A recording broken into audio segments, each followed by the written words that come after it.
Secara umum, manusia memiliki 5 panca indera, yaitu indera penglihatan, indera pendengaran, indera penciuman, indera peraba, dan indera pengecap. Namun, seiring berjalannya waktu, mulai banyak manusia yang mengaku memiliki indera keenam, atau yang biasa disebut dengan indigo. Indera keenam sering diartikan sebagai kemampuan di luar panca indera yang memungkinkan seseorang merasakan atau mengetahui sesuatu tanpa melalui proses sensorik biasa. Keberadaan indera keenam tergantung pada bagaimana kita mendefinisikannya dan dari sudut pandang mana kita melihatnya. Jika dari sudut pandang spiritual dan metafisika, dalam banyak tradisi spiritual, indera keenam dikaitkan dengan mata ketiga atau cakra ajna, yang dipercaya sebagai pusat intuisi dan persepsi batin. Orang yang memiliki indera keenam dianggap bisa merasakan energi, mendapatkan firasat, atau bahkan melihat hal-hal yang tidak bisa ditangkap oleh panca indera biasa. Beberapa metode seperti meditasi dan latihan kesadaran sering digunakan untuk membuka atau mengembangkan indera keenam ini.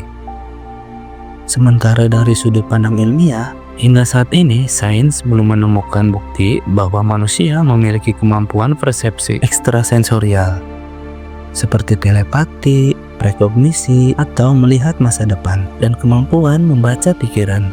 Banyak klaim tentang indera keenam telah diuji dalam eksperimen, tetapi hasilnya seringkali tidak konsisten atau bisa dijelaskan dengan psikologi dan neuroscience. Namun, fenomena seperti intuisi tajam, perasaan akan sesuatu sebelum terjadi, atau kemampuan membaca bahasa tubuh dengan sangat baik bisa dijelaskan secara ilmiah.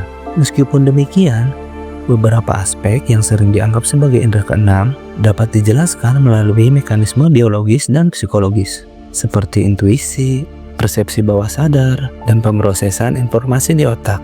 Bagaimana cara kerja indera keenam menurut sains? Otak manusia terus-menerus memproses informasi bahkan tanpa kita sadari. Kadang otak menghubungkan pola dan pengalaman masa lalu untuk menghasilkan firasat yang terasa seperti indera keenam. Contohnya, seorang pengemudi yang tiba-tiba merasa ada bahaya dan menghindari kecelakaan karena otaknya telah mengenali pola risiko berdasarkan pengalaman sebelumnya.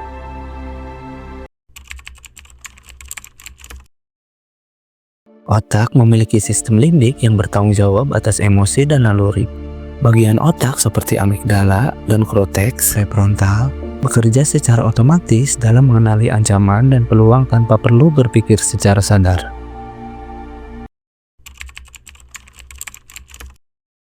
Penelitian menunjukkan bahwa manusia dapat menangkap informasi dari lingkungan tanpa menyadarinya secara langsung.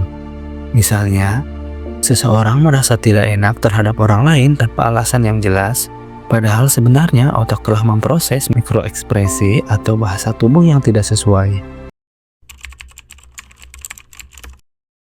Beberapa penelitian menunjukkan bahwa manusia mungkin memiliki kemampuan untuk merasakan medan magnet bumi, seperti yang terjadi pada burung migrasi.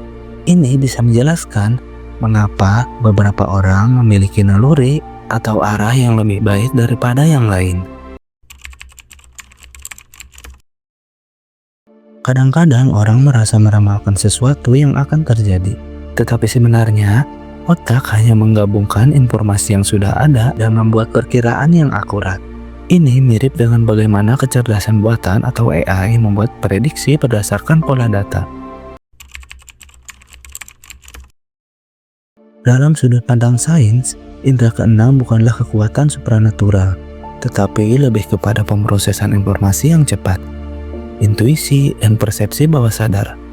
Walaupun banyak yang klaim tentang indera keenam itu ada, sejauh ini tidak ada bukti ilmiah yang kuat untuk mendukungnya. Namun, fenomena seperti intuisi dan firasat tetap menarik untuk diteliti lebih lanjut dalam bidang psikologi dan neuroscience. Otak kita memproses informasi secara bawah sadar dan membuat prediksi berdasarkan pengalaman serta pola yang telah kita pelajari sebelumnya. Ini seringkali dianggap sebagai indera keenam. Padahal sebenarnya, itu adalah hasil dari pemrosesan kognitif yang cepat. Jika yang dimaksud dengan indera keenam adalah kemampuan supranatural, seperti telepati atau melihat masa depan, maka belum ada bukti ilmiah yang mendukung keberadaannya. Namun, jika diartikan sebagai intuisi tajam atau kepekaan terhadap lingkungan dan orang lain, maka itu adalah sesuatu yang nyata dan bisa dijelaskan oleh ilmu psikologi serta neuroscience.